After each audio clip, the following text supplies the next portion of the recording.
السلام علیکم ورحمۃ اللہ وبرکاتہ. الحمد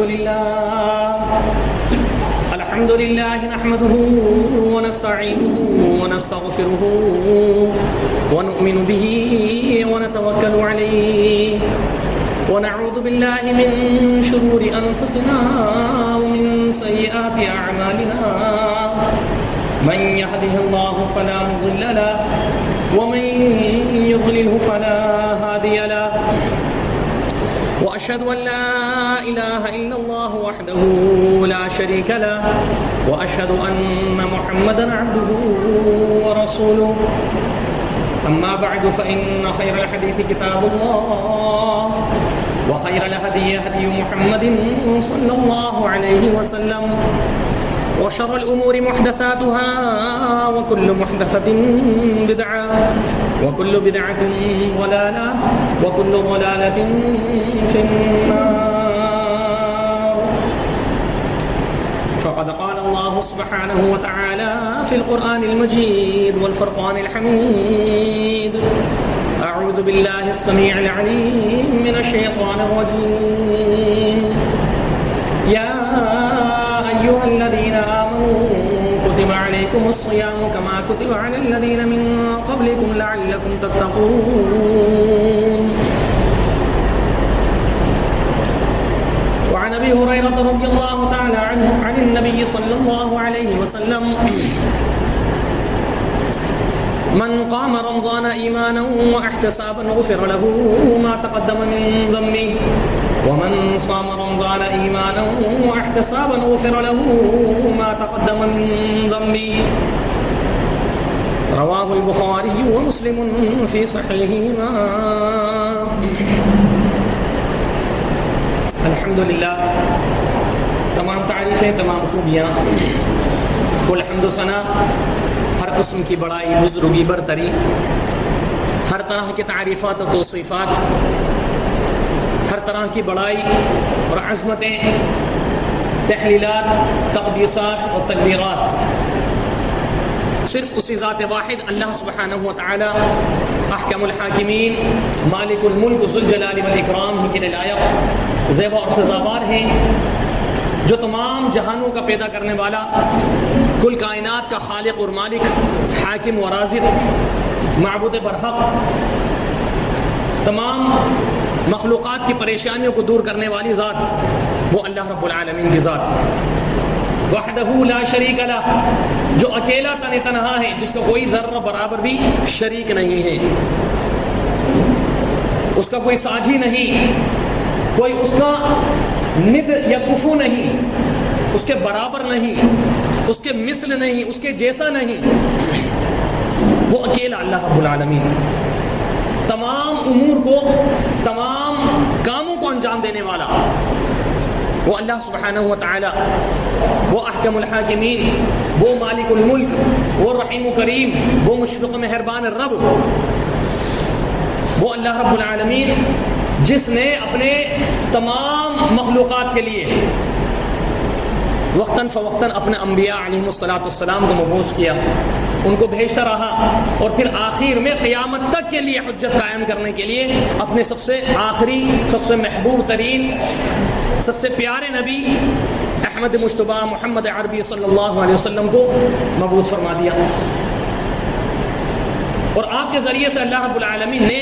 شریعت کے، دین کے جتنے بھی احکامات تھے، جتنے بھی قوانین تھے، جتنے بھی معاملات تھے، جتنے بھی شرائط تھے، جتنی بھی باتیں تھیں، وہ ساری کی ساری لوگوں تک پہنچا دی. اب قیامت تک نہ دوسرا کوئی نبی آنے والا، نہ کوئی آخری کتاب قرآن مجید کے بعد کوئی دوسری کتاب آنے والی. اللہ کے پیارے حبیب نبی کریم محمد رسول اللہ صلی اللہ علیہ وسلم نے اللہ رب العالمین کی طرف سے عطا کردہ ذمہ داری کو بحسن و خوبی انجام دیا. اس اللہ رب العالمین نے اپنے بندوں کے لیے، اپنی مخلوقات کے لیے جو عبادات کے طریقے، جو کچھ دن، کچھ ایام، کچھ لمحات، کچھ راتیں، کچھ ساعات، کچھ گھنٹے رحمت اور شفقت کے، فضل و عنایت کے، برکت کے عطا کیے ان کے بھی سارے طریقے اللہ رب العالمین نے اپنے پیارے حبیب نبی کریم محمد رسول اللہ صلی اللہ علیہ وسلم کے ذریعے سے بتا دیے، سکھا دیے، تعلیم دے دی، تاکہ آنے والے قیامت تک جتنے بھی لوگ ہیں، جن اور انسان جن کو مکلف بنائے شریعت کا، ان تک وہ حجت قائم ہو جائے۔ اس کے بعد کہیں کبھی کوئی کمی یا کجی باقی نہ رہ جائے، کہیں کوئی نقص باقی نہ رہ جائے، کہیں اس چیز کی ضرورت پیش نہ آ جائے کہ دماغ میں شیطانی وسوسہ ایسا پیدا ہونے لگ جائے کہ نہیں بھائی ابھی تو کچھ کمی سی باقی رہ گئی ہے، ابھی تو یہ طریقہ ہمیں اچھی طریقے سے پتہ نہیں چلا، ابھی تو یہ معاملہ جو دین کا بڑا اہم معلوم ہو رہا ہے، اس کے تعلق سے تو ہمیں کچھ پتہ ہی نہیں چل رہا، کچھ تھوڑی سی وضاحت نہیں ہو پا رہی۔ نہیں، ہندی کی چندی، بال کی کھال اتار کر پوری وضاحت کے ساتھ سارے معاملات کو بتا دیا، تمام امور کو سکھا دیا، اور وہ تعلیم دے دی کہ جس کے ذریعے سے ایک بندہ مومن عمل پیرا ہو کر اللہ رب العالمین کے ہاں اپنی ان تمام نیکیوں کو شرف قبولیت تک پہنچا سکتا ہے۔ وہ رحیم و کریم رب، اس کی شفقت، مہربانی اور کریمی دیکھیے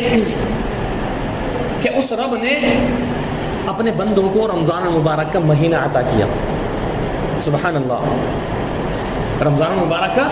یہ بابرکت، یہ فضیلتوں بھرا ایسا عظیم ترین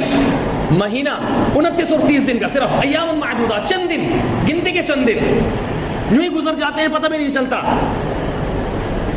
لیکن عطا کر کے اس کے پیچھے ایک بہت اہم، بہت ہی زبردست، بہت ہی بڑا مقصد عطا فرمایا۔ کیا مقصد دیا؟ یا ایھا الذین آمنوا کتب علیکم الصیام کما کتب علی الذین من قبلکم لعلکم تتقون۔ اے ایمان والو، تم پر یہ رمضان کے روزے فرض کیے گئے ہیں جس طریقے سے تم سے پہلے والے لوگوں پر فرض کیے گئے تھے۔ کس لیے؟ تاکہ تم متقی بن جاؤ، تاکہ تمہارے ایمان میں اور زیادہ تقویت پیدا ہو جائے، تم اور زیادہ تقوی والے بن جاؤ، تمہارے اندر اور زیادہ پرہیزگاری پیدا ہو جائے، اللہ رب العالمین کے اور زیادہ قرب اور نزدیکی تمہیں حاصل ہو سکے، رب کریم کی جو بے بہا انعام و اکرام جو سال بھر الگ الگ مواقع پہ نوشاور ہوتے رہتے ہیں، ان کے بھی تم پوری طرح سے مستحق بن سکو، تم ایسے تقوی والے، ایسے متقی بن سکو کہ جس کی وجہ سے شیطانی وسوسے، شیطانی ہتھ کنڈے، شیطانی مکر و فریب، شیطانی جال، شیطانی پھندے میں تم مبتلا اور گرفتار نہ ہو سکو۔ گویا کہ یہ ایک ایسا تربیتی موقع تھا کہ جس کے ذریعے سے ایک ایمان والا اپنے ایمانی اور تقوی والے قلعے کو اور زیادہ مضبوط کر سکتا تھا شیطان سے بچاؤ کے لیے، تاکہ اس مہینے کے گزرنے کے بعد بھی جو آگے آنے والے باقی کے 11 مہینے ہیں ان میں بھی وہ اس تربیت کا اثر اپنی زندگی میں دیکھ سکے، اور اس پر عمل پیرا ہوتے ہوئے اپنی بقیہ دنوں کو بھی گزارنے کی کوشش کرتا رہے۔ یہ ایک مقصد عطا کیا گیا، اور اسی کی تشریح ہم دیکھتے ہیں بخاری و مسلم، سنن ابو داؤد، ترمذی اور نسائی کی روایتیں۔ حضرت ابو ہریرہ رضی اللہ عنہ بیان فرماتے ہیں کہ اللہ کے پیارے حبیب نبی کریم محمد رسول اللہ صلی اللہ علیہ وسلم نے ارشاد فرمایا کہ من قام رمضان ایمانا واحتسابا غفر له ما تقدم من ذنبه، کہ جس کسی شخص نے ایمان اور احتساب کے ساتھ رمضان کا قیام کیا، راتوں کی جو تراویح جس کو نفل قرار دیا، روزوں کو فرض قرار دیا گیا، لیکن راتوں کی تراویح کو، قیام اللیل کو، اس کو نفلی عبادت قرار دیا گیا، اور نفلی عبادت بھی صرف نفلی عبادت نہیں، صحیح ابن خزیمہ کی روایت ہم دیکھیں، اللہ کے پیارے حبیب نبی کریم محمد رسول اللہ صلی اللہ علیہ وسلم ارشاد فرماتے ہیں یہ ایسا بابرکت مہینہ کہ اگر اس مہینے کے اندر کوئی ایک مومن بندہ اللہ رب العالمین کا قرب، اس کی نزدیکی، اس کا اور زیادہ نیکیوں کی جستجو کے ساتھ کوئی نفلی عبادت ادا کرنے کی کوشش کرتا ہے تو عام دنوں میں اس کے نام اعمال میں ایک فرض کے ادا کرنے جتنا اجر و ثواب لکھا جاتا ہے، اور اگر کوئی ایک فرض ادا کرتا ہے اس مہینے کے اندر تو عام دنوں میں 70 فرضوں کے ادا کیے جانے کا اجر و ثواب اس کے نام اعمال میں لکھا جاتا ہے۔ سبحان اللہ،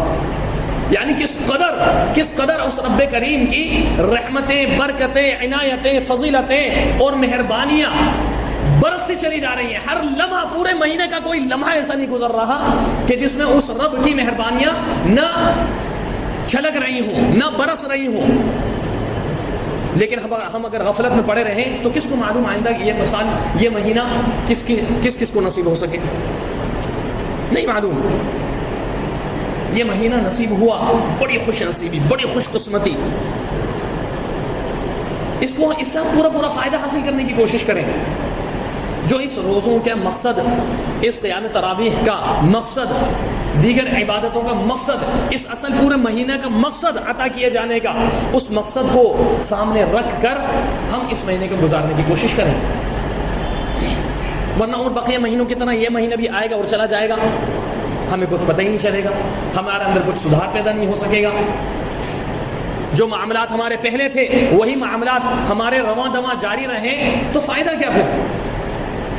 رب کریم خود تو اوپر سے نازل نہیں ہوگا نا، خود تو اوپر سے آ کر ہمیں وہ چیزیں عطا نہیں کرے گا کہ جس کی وجہ سے ہم ان کو حاصل کر کے اپنے لیے جنت کے مستحق بن سکیں یا اپنے اصلاح کر سکیں. نہیں، وہ ایسے ہی موقع فراہم کر کے ہمیں ایسے مواقع عطا کرے گا کہ جس کے ذریعے سے ہم اپنی اصلاح کر سکیں اور آئندہ آنے والی زندگی کے اندر سدھار پیدا کر سکیں. اور عنایات بھی کیسی،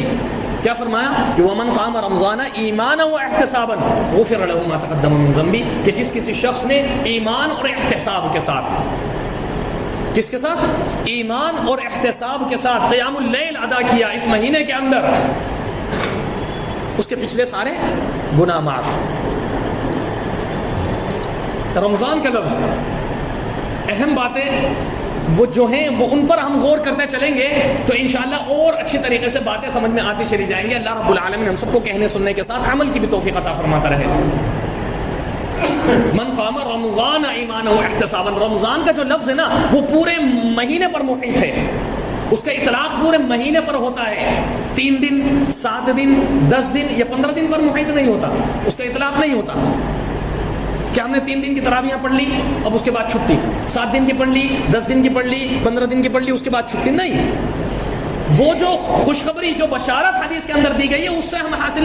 نہیں کر پائیں گے. رمضان المبارک پورے مہینے کو کہا جاتا ہے،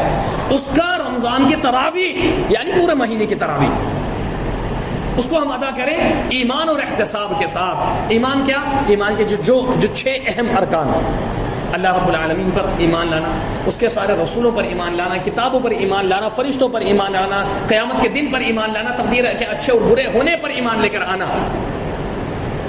یعنی اس نیت کے ساتھ کہ اللہ رب العالمین کا حکم ہے، اس کی طرف سے ترغیب دلائی گئی ہے، اس کے پیارے حبیب نبی کریم محمد رسول اللہ صلی اللہ علیہ وسلم پر بھی ہم تمام بقیہ رسولوں کی طرح ایمان لے کر آئے. تو ایمان کا یہ مطلب نہیں ہے کہ صرف زبانی جمع خرچ ہو جائے، صرف زبانی دعوے ہو جائیں کہ ہم تو رسول پر ایمان لے کر آئے ہیں. نہیں، رسول پر ایمان لانے کا مقصد اور اصل غرض و غایت، ایک امتی ہونے کا تقاضا، ایک مومن ہونے کا تقاضا یہ ہے کہ رسول پر جب ایمان لے کر آئے تو رسول کے بتائے ہوئے طریقے کے مطابق اور موافق اس کام کو کرنا ہے. یہ ہے اصل ایمان کی جڑ. ایمان اور احتساب، اپنا محاسبہ کرتے ہوئے، اپنے گریبان کو ٹٹولتے ہوئے، اپنی کوتاہیوں کو سدھارنے کی نیت کے ساتھ، تقوی میں اضافے کی نیت کے ساتھ، ایمان میں بڑھوتری کی نیت کے ساتھ، تقوی کو اور زیادہ مزید حاصل کرتے رہنے کی نیت کے ساتھ، یہ ہے ایمان اور احتساب. اس طریقے سے اگر کسی نے کیا رمضان مبارک کے قیام یعنی تراویح پورے مہینے کی ادا کرتا رہا، پچھلے سارے گناہ اس کے معاف. اور صرف اتنا ہی نہیں، ومن صام رمضان ایمانا واحتسابا غفر له ما تقدم من ذنبه. اور اسی طریقے سے جس شخص نے ایمان اور احتساب کے ساتھ، ایمان اور احتساب ہم نے سمجھ لیا کیسے کہتے ہیں، ایمان اور احتساب کے ساتھ جس شخص نے رمضان مبارک کے روزے رکھے، سارے کے سارے روزے رکھے، اس کے بھی پچھلے سارے گناہ معاف. یعنی روزے جس قدر بھی ہیں، صبح سحری سے لے کر افطاری تک کا معاملہ اور پھر اس کے بعد تراویح کا معاملہ، یہ تمام چیز اللہ رب العالمین کا حکم سمجھ کر خالص اسی کے لیے خالصتاً اسی نیت کے ساتھ کہ نہیں رب کے لیے ہی ہم نے اس عمل کو کرنا ہے. دکھاوا نہیں، شہرت نہیں، ناموری نہیں، اپنا نام اونچا کرنے کے لیے نہیں، یا کوئی اور غرض و غایت نہیں اس میں. اور ساتھ میں نبی کریم محمد رسول اللہ صلی اللہ علیہ وسلم کا طریقہ، اتباع سنت. یہ 2 اہم چیزیں تبھی وہ شرف قبولیت تک وہ عمل پہنچے گا، اور اس کے بدلے میں جو صلہ، جس صلے کا وعدہ اللہ رب العالمین نے اور اس کے پیارے حبیب نبی کریم صلی اللہ علیہ وسلم نے بیان کیا، وہ ہمیں حاصل ہو سکے گا کہ پچھلے سارے گناہ معاف ہو سکیں گے۔ اسی طریقے سے اسی کی اور تشریح ہم دیکھیں ایک اور حدیث کے ساتھ، صحیح ابن حبان کی ایک روایت ہے۔ اللہ کے پیارے حبیب نبی کریم محمد رسول اللہ صلی اللہ علیہ وسلم ارشاد فرماتے ہیں کہ جس شخص نے رمضان مبارک کے روزے رکھے، روزے کے حدود کو سمجھا، جن چیزوں کا کرنے کا حکم دیا گیا ہے ان کو کرے، اور جن چیزوں کے چھوڑنے کا حکم دیا گیا ہے ان کو چھوڑے، ان سے بچ رہے، ان سے پرہیز کرے، اجتناب کرے، تو اس کے پچھلے سارے گناہ معاف کر دیے جاتے ہیں۔ یہی مطلب ہے روزے کا اصل۔ مسند احمد کی روایت ہے نا، الصیام جنۃ وحصن حصین من النار، کہ روزہ ڈھال ہے، ایک بہترین مضبوط ترین قلعہ ہے جہنم سے بچاؤ کے لیے۔ یعنی کہ بندہ مومن روزہ بھی رکھ رہا ہے اور روزے کی جو شرائط ہیں ان کو ملحوظ نہیں رکھ رہا، جیسا اس کا معمول رہا، جیسی اس کی عادت، جیسا اس کا وطیرہ بن چکا ہے پچھلے 11 مہینوں کے اندر، وہی معمول اس کا اس مہینے کے اندر بھی ہے۔ کیا معمول؟ کہ روزے بھی رکھ رہا ہے، نمازیں بھی پڑھ رہا ہے، لیکن غیبتیں بھی ہو رہی ہیں، نیکیوں میں بھی بڑھ چڑھ کر حصہ لیا جا رہا ہے، لیکن ناانصافیاں بھی ہو رہی ہیں، چغلخوریاں بھی ہو رہی ہیں، ایک دوسرے کا دل بھی دکھایا جا رہا ہے، ایک دوسرے کو گالی گلوچ بھی کی جا رہی ہے، لڑائی جھگڑا بھی کیا جا رہا ہے، صلہ رحمیوں کو پامال کیا جا رہا ہے، قطع رحمی کی جا رہی ہے، رشتہ داریوں کو نبھایا نہیں جا رہا، ان کو کاٹا جا رہا ہے، قطع رحمی کہ اس میں اور آگے بڑھ چڑھ کر حصہ لے رہے ہیں۔ جو دلوں کے اندر کینہ، کپٹ، بغض، عداوت، حسد اور برے ارادے ہیں نا ایک اپنے دوسرے مسلمان بھائی یا بہن کے لیے، وہ قائم ہے،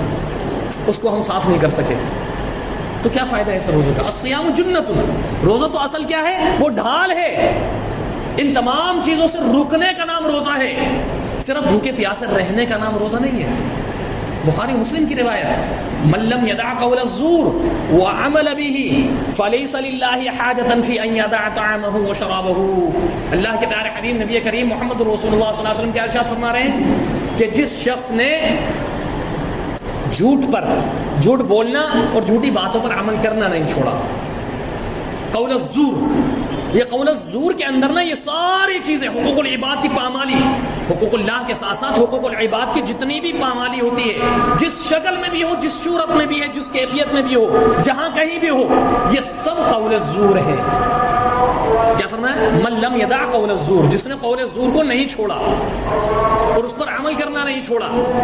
فلیس للہ حاجۃ فی ان یدع طعامہ وشرابہ، اس کے بھوکے پیاسے رہنے کی اللہ رب العالمین کو کوئی حاجت نہیں، کوئی ضرورت نہیں، بے فائدہ چیزیں ہیں بالکل، وہ صبح سے شام تک یا شام سے صبح تک بھوکا پیاسا رہے، کچھ بھی کرتا رہے، اللہ کو اس کی کوئی پرواہ نہیں، یعنی وہ عبادت پہنچ ہی نہیں رہی اللہ تک، مقبول ہو ہی نہیں رہی۔ کیوں؟ کیونکہ ہم اس عبادت کی جو اہم ترین عظیم ترین عبادت، اس کے جو شرائط ہیں، اس کے جو قواعد ہیں، اس کے جو ضوابط ہیں، اس کے جو اصول ہیں، اسی پر ہم کاربند نہیں ہو رہے، تو کیا فائدہ؟ کیا فائدہ اس قدر محنت کرنے کا، اتنی جد و جہد کرنے کا، اتنی کد و کاوشوں میں مصروف رہنے کا؟ کیا مقصد؟ کچھ بھی نہیں۔ اسی طریقے سے رمضان مبارک کی تراویح کو ہم دیکھیں، یہ قیام اللیل، قرآن مجید اس میں پڑھا جاتا ہے، اس میں سنا جاتا ہے، وہ قرآن مجید جس کو اللہ رب العالمین نے رمضان مبارک کے اندر ہی نازل فرمایا۔ قرآن مجید کو شب قدر کے اندر اللہ رب العالمین نے نازل فرمایا، پہلے آسمان تک، اور پھر وہاں سے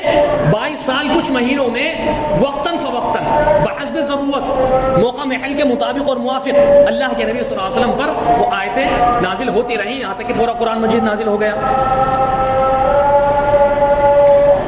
تو یہ جو قرآن مجید کے نزول کا مقصد تھا وہ کیا تھا؟ تاکہ اس کو پڑھا جائے، اس پر غور و فکر کیا جائے، اس پر تدبر کیا جائے، اس کو دل میں اتارا جائے،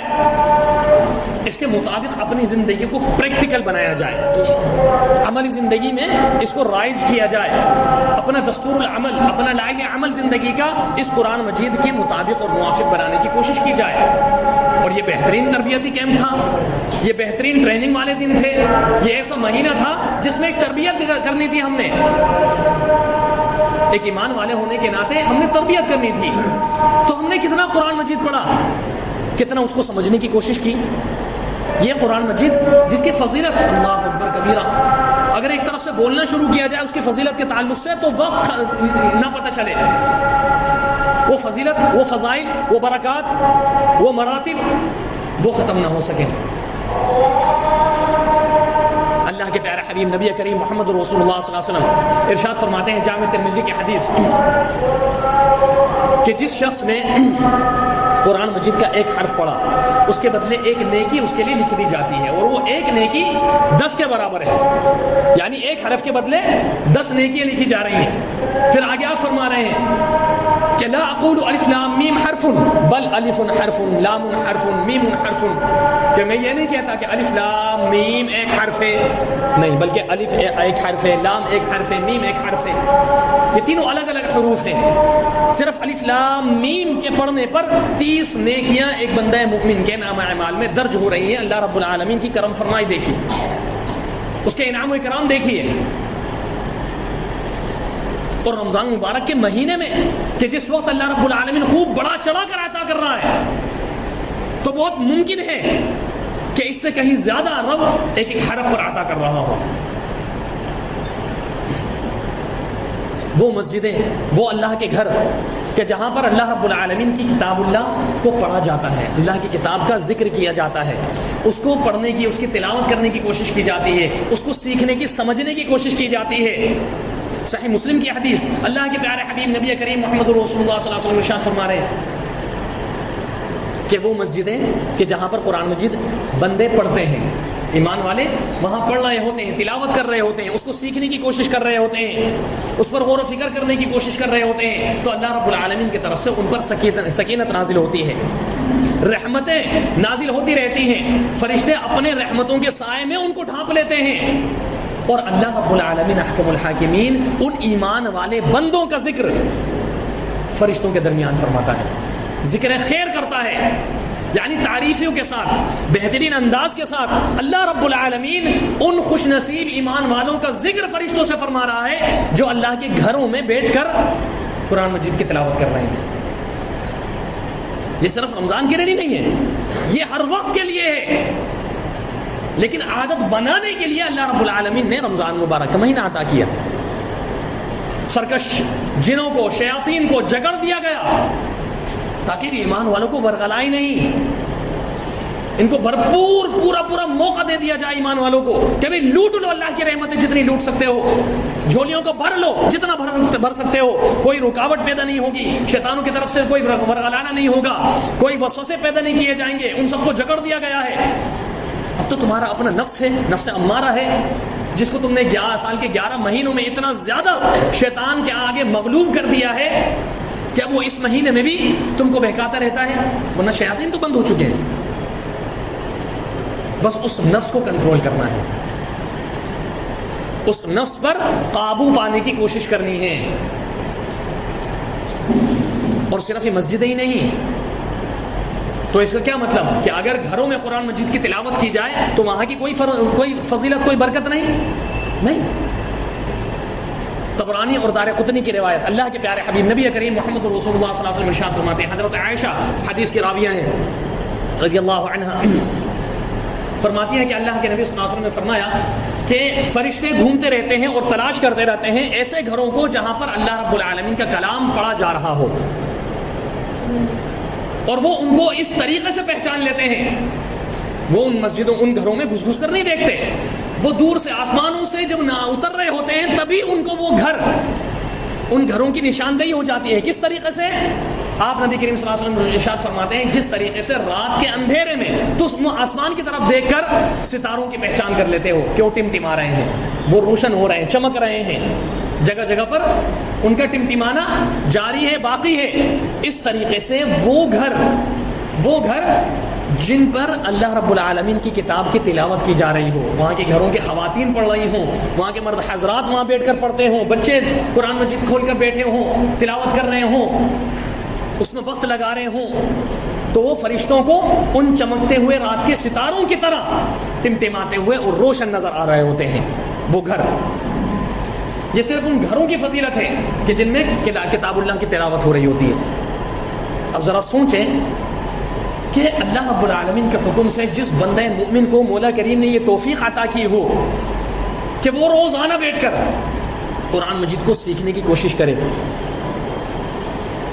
اس میں سے کچھ حاصل کرنے کی کوشش کرے، اس کو پڑھنے کی، اس کی تلاوت کرنے کی کوشش کرے، اس میں سے کچھ اخذ کرنے کی کوشش کرے، اس نیت کے ساتھ کہ میں اس پر عمل پیرا ہوں گا، اس کا کیا درجہ ہوگا، اس کی کیا فضیلت ہوگی، سبحان اللہ۔ اس کو بھی ہم کچھ حدیثوں سے سمجھنے کی کوشش کرتے ہیں۔ صحیح مسلم کی روایت، اللہ کے پیارے حبیب نبی کریم محمد رسول اللہ صلی اللہ علیہ وسلم ارشاد فرماتے ہیں، حضرت عقبہ بن عامر رضی اللہ عنہ حدیث کے راوی کہتے ہیں کہ ہم صفا نامی مقام پر ہم صحابہ کرام بیٹھے ہوئے تھے، تو ہمارے پاس سے اللہ کے پیارے حبیب نبی کریم محمد رسول اللہ صلی اللہ علیہ وسلم کا گزر ہوا۔ آپ گزرتے ہوئے یہ ہمارے پاس سے کہتے ہوئے گئے، آپ وہاں ٹھہرے اور آپ نے ہم سے دریافت کیا کہ تم میں سے کون شخص اس بات کو پسند کرتا ہے کہ عقیق یا بطحا، یہ دو جگہ ہیں جو مدینہ کے اندر واقع تھیں، اور یہ وہ علاقے ہیں کہ جہاں کی اونٹنیاں سب سے بہترین اور عمدہ مانی جاتی ہیں، بطحا اور عقیق۔ تو آپ نے انہی دونوں جگہوں کا نام لے کر فرمایا کہ تم میں سے کون یہ بات پسند کرتا ہے کہ بطحا یا عقیق جائے اور وہاں سے دو جوان خوبصورت بہترین کوہانوں والی اونٹنیاں بغیر کسی گناہ کے، بغیر کسی قطع رحمی کے لے کر آ جائے، یعنی اس کو یوں ہی صرف بس ایسے ہی ایک تحفے کے طور پر مل جائے، اس کو بغیر کسی ناانصافی کے، بغیر کسی کو جھوٹ بولے، بغیر کسی کا دل دکھائے، بغیر کسی سے چھینے، کوئی گناہ کا ارتکاب نہیں، بس گیا بندہ اور لے کر آ گیا۔ اللہ اکبر کبیرہ۔ عرب کے نزدیک اونٹنیوں کا بہت بڑا مقام تھا۔ اونٹ کو ریگستان کا جہاز کہا جاتا ہے، مال برداری کے لیے استعمال کیا جاتا ہے، بہت مال کثرت کے ساتھ مال اس کے اندر رکھا جاتا ہے اور ایک جگہ سے دوسری جگہ شفٹ کرنے کے لیے اس کو استعمال کیا جاتا ہے۔ یعنی آج کے زمانے کے حساب سے ہم اس کو ایک ٹرک کسی شکل میں ہم دیکھ سکتے ہیں، کیونکہ ٹرک والا کام وہ اونٹ سے لیا جاتا تھا، اونٹوں کے ذریعے سے ہوا کرتا تھا۔ تو وہی اللہ کے نبی صلی اللہ علیہ وسلم ارشاد فرما رہے ہیں، صحابہ کرام نے فوراً جواب میں عرض فرمایا کہ ہم میں سے ہر بندہ چاہتا ہے یہ تو کہ فری میں جا کر اس کو دو اونٹنیاں روزانہ، وہ بھی اتنی بہترین عمدہ نسل کی مل جائیں، اس سے اچھی اور کیا بات ہوگی۔ تو اللہ کے نبی صلی اللہ علیہ وسلم ارشاد فرماتے ہیں کہ تم میں سے ہر بندہ روزانہ مسجد میں جا کر 2 آیتیں، قرآن مجید میں سے 2 آیتیں سیکھ لیتا ہے، اس کو پڑھ لیتا ہے، تو یہ اس کو 2 اونٹنیوں کے حاصل کرنے کے جیسا ہے، اس سے بہتر ہے۔ 3 آیتیں اگر کوئی پڑھ لیتا ہے، حاصل کر لیتا ہے، سیکھ لیتا ہے، تو 3 اونٹنیوں سے زیادہ بہتر۔ 4 آیتیں پڑھ لیتا ہے، سیکھ لیتا ہے، تلاوت کر لیتا ہے، 4 اونٹنیوں سے زیادہ بہتر۔ جتنی آیتوں میں کثرت ہوتی چلی جائے گی، اسی قدر، اسی تعداد کے حساب سے اونٹنیوں میں کثرت ہوتی چلی جائے گی۔ یہ اس قدر فضیلت۔ اور اتنا ہی نہیں، حضرت ابو ذر غفاری رضی اللہ عنہ بیان فرماتے ہیں، سنن ابن ماجہ کی حسن درجے کی روایت، کہ اللہ کے پیارے حبیب نبی کریم محمد رسول اللہ صلی اللہ علیہ وسلم نے ارشاد فرمایا کہ تم میں سے کوئی شخص اگر روزانہ صبح اٹھ کر ایک آیت قرآن مجید میں سے پڑھے اور اس کو سیکھے، اس پر عمل کرنے کی نیت کر لے کہ جب بھی انشاءاللہ موقع آئے گا، اس آیت کے اندر جو اللہ رب العالمین نے باتیں بتائی ہیں، جو احکامات نازل ہوئے ہیں، اس پر ہم جب بھی موقع ملے گا ہم اس پر عمل کریں گے۔ تو وہ بات کب پتہ چلے گی؟ صرف تلاوت کلام اللہ سے؟ یہ صرف آئے اور کچھ وقت بیٹھے، تلاوت کری اور چلے گئے؟ نہیں، اس کو جب ہم ترجمے کے ساتھ پڑھیں گے، اس کے مفہوم کو سمجھنے کی کوشش کریں گے کہ آخر رب کریم نے جو 30 پارے، 114 سورتیں، 6666 آیتیں کس کے لیے نازل فرمائی ہیں؟ ہمارے لیے۔ تو یہ ایک اللہ کا کلام ہے، تو رب ہم سے کہنا کیا چاہ رہا ہے؟ وہ ہم سے کہتا کیا ہے؟ کیا اس کا مقصد ہے اس عظیم ضخیم کتاب کو نازل کرنے کا؟ ہم اس کو تھوڑا سا وقت نکال کر سمجھنے کی کوشش تو کریں،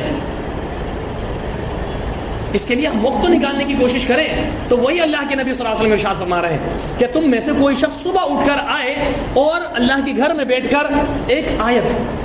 پڑھے، سیکھے اور عمل کی نیت رکھے، تو یہ اس کے لیے 100 نفلی نمازوں سے زیادہ بہتر، 100 100 رکعت نفلی عبادت کے ادا کرنے سے زیادہ بہتر ہے کہ وہ کلام اللہ میں سے ایک آیت پڑھ کر اس کو سیکھنے کی، اس پر عمل کرنے کی کوشش کرے۔ پھر آپ نے فرمایا کہ اگر قرآن میں سے تم میں سے کوئی شخص ایک باب یعنی ایک چیپٹر، ایک سورت تلاوت کرتا ہے، اس کو سیکھنے کی کوشش کرتا ہے، اس پر عمل پیرا ہونے کی نیت رکھتا ہے، تو یہ اس کے لیے 1000 رکعت نفلی عبادتوں سے زیادہ بہتر ہے۔ یہ ہے قرآن مجید کی فضیلت۔ یہ کوئی چھوٹا موٹا معاملہ نہیں ہے میرے بھائیوں، لیکن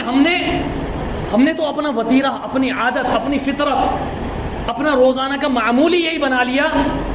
کہ رمضان آئیں گے تو قرآن مجید کو کھولا جائے گا، باقی تو بس کوئی بات نہیں،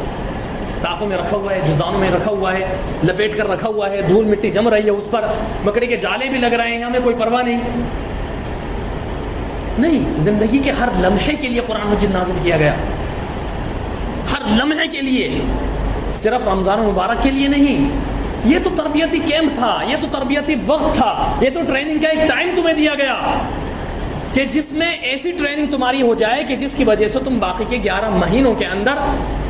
اسی طریقے سے ان دنوں کو گزار سکو جس طریقے سے، یا اس کے قریب کم سے کم گزار سکو جیسا رمضان میں گزارنے کی کوشش کری تھی۔ پوری طریقے سے تو نہیں گزار سکتے کیونکہ ابھی تو شیطان جکڑے ہوئے ہیں، اس وقت شیطان آزاد ہو جائیں گے، تو پوری طرح سے وہ اثر تو پیدا نہیں ہو سکتا۔ تو اس کے قریب کے لیے بھی ہمیں کس قدر کوشش، کس قدر محنت کرنے کی ضرورت ہے، وہ ہم سوچیں ذرا۔ یہ غور کرنے والی بات ہے، بہت زیادہ سوچنے اور سمجھنے والی بات ہے، یہ فکر کرنے والی بات ہے کہ آخر یہ دن آ رہے ہیں اور گزرتے چلے جا رہے ہیں۔ آج 13واں روزہ ہو گیا، اسی طریقے سے اور 16-17 روزے آئیں گے، چلے جائیں گے، گزر جائیں گے، لیکن حاصل کیا ہم نے؟ کیا لعلکم تتقون جو مقصد دیا گیا تھا اس میں ہم کھرے اترے؟ کیا ہماری تراویح، ہمارے روزے ایسے ہوئے حقیقتاً کہ ہماری پچھلے سارے گناہ معاف ہو جائیں؟ باقی میں ہے کیا ایسا معاملہ؟ ہم اپنے گریبانوں میں جھانک کے دیکھیں، ہم اپنے آپ کو ٹٹولیں، اپنے اعمال کا مواخذہ کریں، مشاہدہ کریں، تھوڑا دیکھیں، اندازہ لیں، اور پھر ہمیں پتہ چلے گا کہ ہمارا نتیجہ کیا نکل کر سامنے آ رہا ہے، ہمارے معاملات کیا ہیں، روزمرہ کے معمولات میں ہمارے اندر تبدیلی پیدا ہو رہی ہے یا نہیں ہو رہی۔ ہم اللہ رب العالمین اور اس کے پیارے حبیب نبی کریم محمد رسول اللہ صلی اللہ علیہ وسلم کے طریقے کے مطابق اور موافق اپنے سارے امور کو انجام دینے کی کوشش اور سعی کرنے میں لگے ہوئے ہیں یا نہیں؟ ہمارے اندر کتنا سدھار آ رہا ہے، کتنی جستجو پیدا ہو رہی ہے؟ تلاوت کلام اللہ کو جو ہم نے رمضان مبارک تک ہی محدود اور سیمت کیا ہوا تھا، کیا اس سے آگے بڑھ کر ہم نے اس کا تہیہ کیا، اس کا پکا ارادہ کیا، ایک عزم مصمم کیا؟ کیا ہے معاملہ آخر؟ ہم تھوڑا سوچیں، سمجھیں، غور کریں۔ یہ قرآن مجید جس کے سیکھنے والے پر اللہ رب العالمین احکم الحاکمین ایسی فضیلت عطا فرماتا ہے۔ آپ نے وصیت فرمائی، یہی حضرت ابو ذر غفاری رضی اللہ عنہ بیان فرماتے ہیں کہ میں نے اللہ کے پیارے حبیب نبی کریم صلی اللہ علیہ وسلم نے سے دریافت فرمایا کہ مجھے کچھ وصیت کر دیجئے، مجھے کچھ نصیحتیں کر دیجئے۔ تو آپ نے کیا فرمایا؟ وہی تقوی والی بات، سب سے پہلے وہی تقوی والی بات آئی۔ کیا فرمایا؟ علیکم بتقوی اللہ فإنہ رأس الامر کلہ، کہ دیکھو تقوی کو اختیار کرنا یہ تم پر لازم ہے، ضروری ہے۔ کیوں؟ کیونکہ یہ سارے معاملات کی جڑ ہے، سارے معاملات کی اصل ہے۔ کوئی بھی عبادت اٹھا کر دیکھ لیجئے، اگر اس کے اندر تقوی نہ ہو، یعنی اللہ رب العالمین کی خاطر وہ عمل نہ ہو رہا ہو، گناہوں کی جتنی بھی اقسام ہیں ان اقسام سے مجتنب ہو کر، پرہیز کر کے، دور رہ کر اس عبادت کی انجام دہی نہ ہو رہی ہو تو بیکار ہے وہ عبادت۔ اور تقوی کیا ہے؟ ایک صحابی دوسرے صحابی سے دریافت کرتے ہیں کہ تقوی کیا ہے، اس کی ذرا مثال مجھے سمجھا دیجئے۔ تو کیا بتا رہے ہیں دوسرے صحابی کہ تم خاردار، کانٹوں بھرے، جھاڑ والے راستے کے درمیان سے ایک پتلا سا راستہ ہے، پگڈنڈی ہے جس کے دونوں طرف جھاڑیاں ہیں، کانٹے لگے ہوئے ہیں، تو ہم جب وہاں سے تم گزرنے کی کوشش کرو گے تو کس طرح سے نکلو گے؟ کیسے نکلو گے؟ کیسے گزرنے کی کوشش کرو گے؟ اپنے کپڑوں کو سمیٹتے ہوئے، اپنے دامن کو بچاتے ہوئے، اپنے جسم کے اعضاء کو بچاتے ہوئے، وہاں سے بچاتے ہوئے نکلنے کی کوشش کرو گے۔ یہی تقویٰ ہے۔ یہی تقوی ہے، یعنی جو صراط مستقیم جنت کی طرف راستہ لے جانے والا، اور ادھر اور ادھر شیطانی ہتھ کنڈے، شیطانی آنکڑے، شیطانی وسوسے، شیطانی مکر و فریب، شیطانی جال، شیطانی وسوسے بھرے پڑے ہیں۔ اب اپنی عبادتوں کو مد نظر رکھنا ہے جنت کے لیے، اللہ کی خاطر، نبی کے طریقے کے مطابق۔ تو اب ان تمام شیطانی وسوسے سے اپنے عبادتوں کو، اپنے ایمان کو، اپنی نیکیوں کو بچتے بچاتے ہوئے گزر کر جانا ہے۔ یہ ہے تقویٰ، یہ ہے تقویٰ۔ تو وہی اسی تقوی کا آپ وصیت فرما رہے ہیں کہ تم پر ضروری ہے کہ تم اللہ رب العالمین کا تقوی حاصل کرو، کیونکہ تمام امور کا، تمام معاملات کی اصل اور جڑ یہی ہے۔ صحابی فرماتے ہیں کہ میں نے کہا کہ مجھے اور زیادہ وصیت فرما دیجیے، اور وصیت فرما دیجیے مجھے۔ تو پھر فرمایا کہ تلاوت کلام اللہ کو اپنے اوپر لازم کر لو، اپنے لیے ضروری کر لو۔ کیوں؟ کیونکہ زمین میں تمہارے لیے نور ہے، اور آسمانوں میں یعنی قیامت کے دن تمہارے لیے ذخیرے کا سبب بنے گا، ذخیرہ ہوگا یہ تمہارے لیے۔ تو میرے عزیزوں، اللہ رب العالمین احکم الحاکمین کا ہم جس قدر بھی شکریہ ادا کریں وہ کم ہے کہ مولا کریم نے ہمیں صحت و سلامتی کے ساتھ، ہوش و حواس کی حالت میں ہمیں یہ رمضان مبارک کے 29-30 دن مہیا فرمائے، عطا کیے۔ یہ بہت بڑی خوش نصیبی ہے۔ ہم شب قدر کی حاصل کرنے کی تیاریوں میں لگ جائیں، ہم ایسے اپنے ایمان کے اندر تقویت پیدا کرنے کی کوشش کریں کہ حضرت جبرائیل علیہ السلام اور ان کے ساتھ نازل ہونے والے دیگر فرشتوں سے ہمارا مصافحہ ہو سکے، ہماری وہ مغفرت ہو سکے، 1000 مہینوں سے زیادہ بہتر والی رات ہمیں نصیب ہو سکے۔ ہم اس کے لیے تیاریاں کریں، اور یقینی طور پر یہ یقین رکھیں کہ انشاءاللہ العزیز اگر ہم نے اس مہینے میں، اس پورے مہینے کے اندر شب قدر کی تیاری کے اعتبار سے اس نیت کے ساتھ جد و جہد، محنت اور کوششیں کر لی تو انشاءاللہ اللہ رب العالمین سے قوی امید ہے کہ باقی کے 11 مہینے بھی ہمارا ایمان بہت مضبوط رہے گا انشاءاللہ۔